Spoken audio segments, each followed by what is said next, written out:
Hello, dear YouTube viewers. I hope you're doing well. Okay, so let's start our video. My name is Daniel, and for the past 10 years, I've worn the title of husband with pride. I wasn't perfect, but I was loyal, hardworking, and determined to keep my family secure. I worked long hours at the firm, came home tired but ready to listen, tried to surprise her with small gifts, and never missed an anniversary. For a while, I thought that was enough. We weren't always picture perfect, but we had laughter, memories, and moments of tenderness that I thought would last forever. Yet lately, a shadow had crept into our marriage. I noticed things that didn't add up. She began spending longer hours on her phone, texting in the middle of the night, and quickly tilting the screen away if I walked into the room. At first, I told myself I was imagining it. Stress could explain her distracted mind. Work deadlines could explain her late nights. But the excuses began to crumble when her new habits emerged, buying dresses she never wore at home, spending extra time with makeup she once dismissed as unnecessary, and suddenly caring about the smallest details of her appearance. I told myself it was just a phase, but the distance between us grew like a wall neither of us wanted to break. She no longer shared her day with me.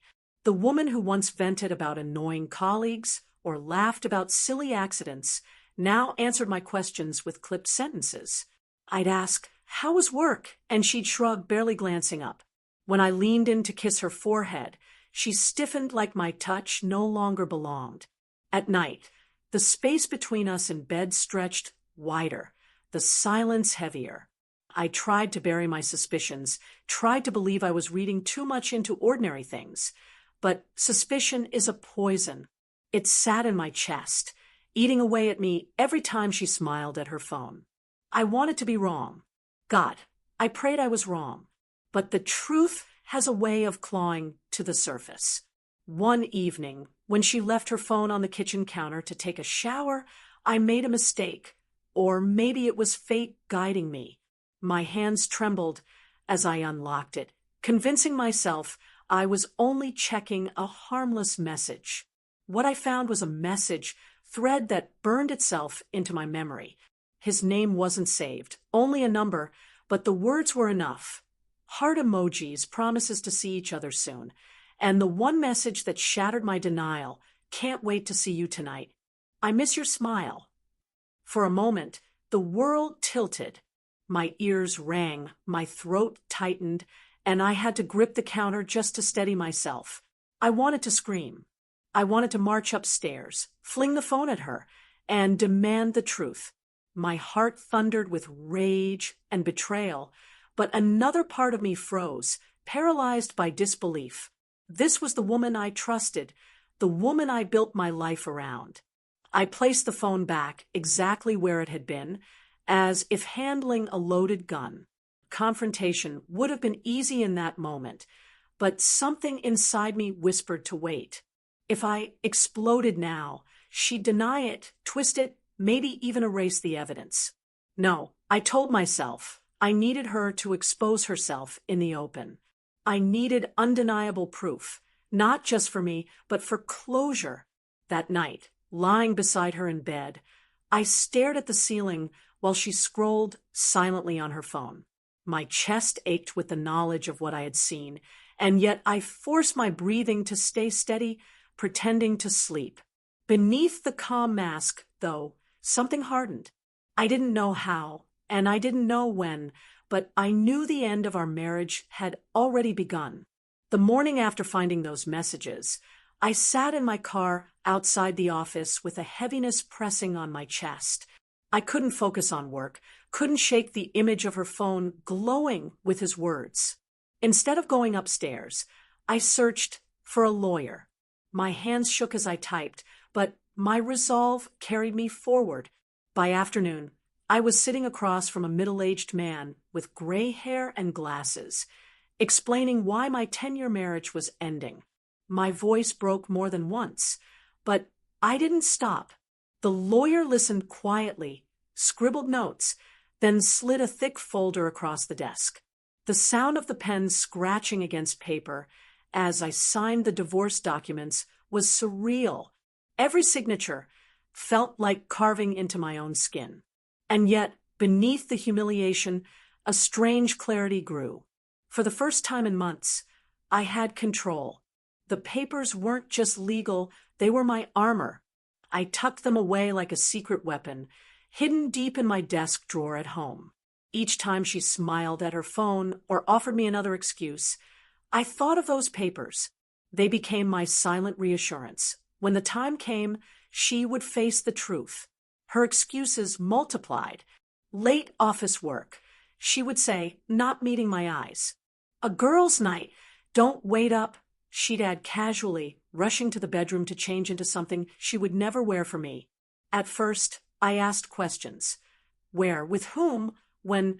But the answers were flimsy, stitched together, lies she didn't bother to make believable. Eventually, I stopped asking. I would nod, smile faintly, and pretend I believed every word. Inside, though, I logged each lie, marking every night she chose someone else over the man who once held her world together. I found myself torn apart.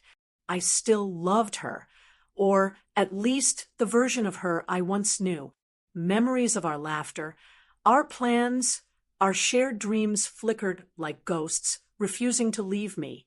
But love without respect is poison, and I could feel it seeping into me every day. Her betrayal wasn't just about intimacy. It was about trust, about being made a fool of in my own home. One evening, she announced she had a work event to attend. She dressed in a way that made my heart ache. Hair curled, red lipstick carefully applied. A dress that shimmered with every step. I watched from the doorway as she sprayed perfume across her neck, and for a brief second, I almost convinced myself it was for me. Then she grabbed her purse and left without even kissing me goodbye. I followed. The city lights blurred as I trailed her car from a safe distance, my grip on the steering wheel tight. She pulled into the lot of a high-end restaurant, the kind of place we hadn't visited in years. I parked across the street and sat there, staring through the glass windows, glowing with warm light. Inside, couples leaned across tables, hands entwined, wine glasses clinking softly.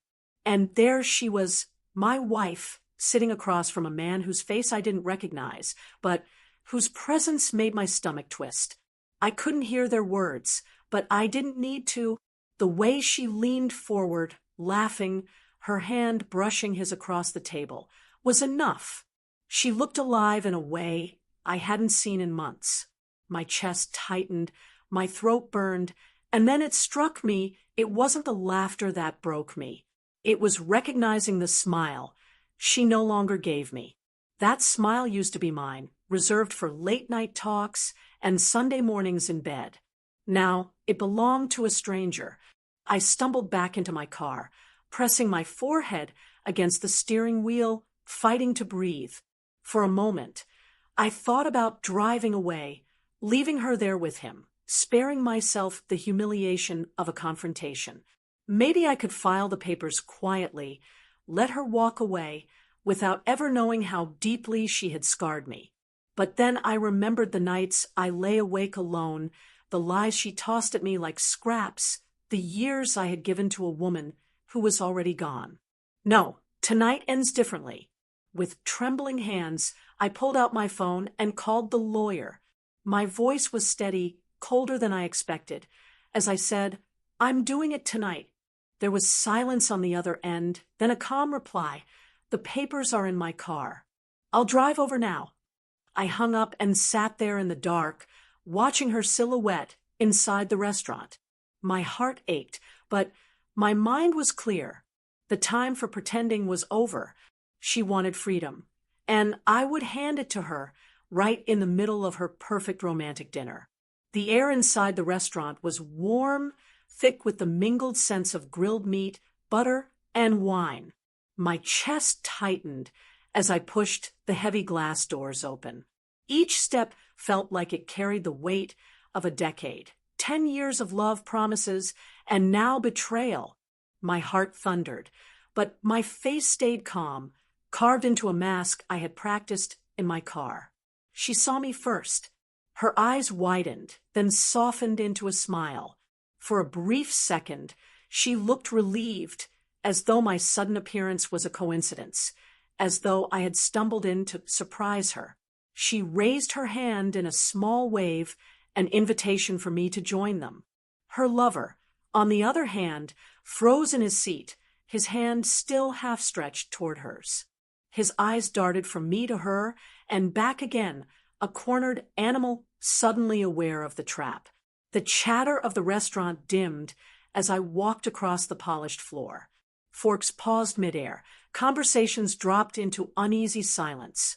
Diners could sense something was about to happen, the kind of moment that breaks ordinary nights. My footsteps echoed in the hush until I stopped at their table. She tilted her head, her smile faltering. "Daniel, what are you doing here?" she asked, her voice light but nervous. I didn't answer right away. Instead, I reached into my coat pocket and pulled out the envelope, crisp and heavy, the weight of finality inside. Without a word, I placed it neatly between their wine glasses. The tablecloth rippled slightly. The sound of paper against wood sharper than it should have been. Her fingers hovered above it, but didn't touch. "What is this?" she whispered. I looked at her, steady and unflinching. "Since you already started a new chapter," I said, my voice low but clear enough for the tables around us to hear, "I came to close the old one." The color drained from her face. She leaned in, whispering now, desperate to control the scene. "What are you doing?" "Please, not here." I leaned back slightly, keeping my tone calm, measured, not cruel but final. "No shouting. No drama. Just truth.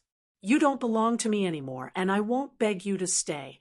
A murmur rippled through the restaurant. Diners leaned closer to their companions, eyes fixed on the unfolding spectacle. My wife's cheeks flushed crimson, her hands trembling as she pressed them into her lap. She tried again, her voice breaking, "Stop embarrassing me. We can talk at home." Her lover shifted in his seat, the cowardice already showing. He cleared his throat, mumbled something about needing fresh air, and pushed back his chair. Without meeting my eyes, he slipped away, leaving her stranded, her betrayal laid bare before strangers. The silence that followed was crushing. She looked at me, eyes wet, lips trembling as though she might beg. But I had no more words to waste on empty promises or broken apologies. I straightened, my hands steady now, my decision carved into stone. "Don't worry," I said quietly, almost kindly. "You're free now, to dine with whoever you please." I turned before she could respond, before the tears could fall or the excuses could spill. The restaurant seemed to part for me as I walked out, every gaze heavy on my back. I didn't care. The door shut behind me, and the night air hit my face like a cleansing storm. For the first time in months, maybe years, I felt something close to peace. That night, my phone lit up over and over with her name. Calls. Messages. Missed calls again. I stared at the screen, my chest hollow, but I didn't pick up. What was there left to say? Every vibration of the phone felt like a ghost clawing at me, desperate to drag me back into chains I had just broken. I turned the phone face down and let the silence swallow her pleas. By the next morning, whispers had already spread. Friends texted me cautiously, asking if it was true, if I had really walked into a restaurant and handed her divorce papers in front of everyone. Family members called, their voices a mix of pity and disbelief. My side of the story was simple. Yes, it was true, and yes, it was over. Hers, however, was harder to tell. The lover she had chosen so boldly that night was nowhere to be found. His number stopped working.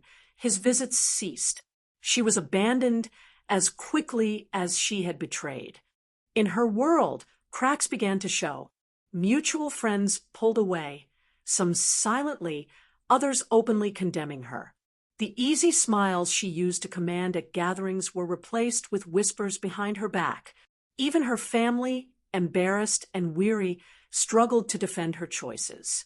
The spotlight she craved so desperately now burned her, leaving her isolated in the ruins of what she had done. For a moment, I allow myself to imagine her perspective. She sits alone in the kitchen, the same table where we once shared late-night meals and dreams of the future. The phone lies silent now, no calls from him, no messages filled with hearts and promises. She scrolls through old photos, perhaps her chest tight as she realizes the warmth in those pictures has gone forever. She underestimated the cost, thinking she could have both, the stability of my love and the thrill of another man's attention. Now she has neither. Only silence, only shame. She lost her husband, but worse, she lost her dignity. As for me, I felt something I hadn't in a long time. Lightness. It wasn't joy. Not yet, but a weight lifted off my shoulders the moment I walked away from that restaurant. The nights that once kept me tossing in anger now held a strange peace. I began to rebuild piece by piece. I joined a gym, letting the burn of sweat and the rhythm of weights drain the bitterness out of me. I reached out to old friends, the ones I had pushed aside while trying to hold together a crumbling marriage. Laughter returned, awkward at first, then easier, genuine. Solitude no longer felt like punishment. It became healing. I learned to sit with my own company, to cook meals for myself without bitterness, to wake up in an empty bed and feel gratitude rather than despair. Confidence crept back slowly, like a sunrise breaking through storm clouds. Each day I carried myself taller. Each day I felt more like the man I used to be before betrayal hollowed me out. In quiet moments, I reflected on the lessons carved into me by pain. Love is nothing without trust. Without it, the most beautiful promises turn to ash. Betrayal doesn't destroy you. It unmasks the truth, showing you who never deserved the depth of your devotion. She wasn't my downfall. She was my revelation. I don't know what the future holds. And for once, that doesn't scare me. Maybe love will find me again. Maybe it won't. For now, I have myself, my career, my health, my peace. That is enough. And if love does come again, it will be built on something stronger than empty words and broken vows. As I closed the chapter of us, I realized the story of me had only just begun. Thanks for watching. For more videos, please subscribe. Our channel, Awesome Visuals Story.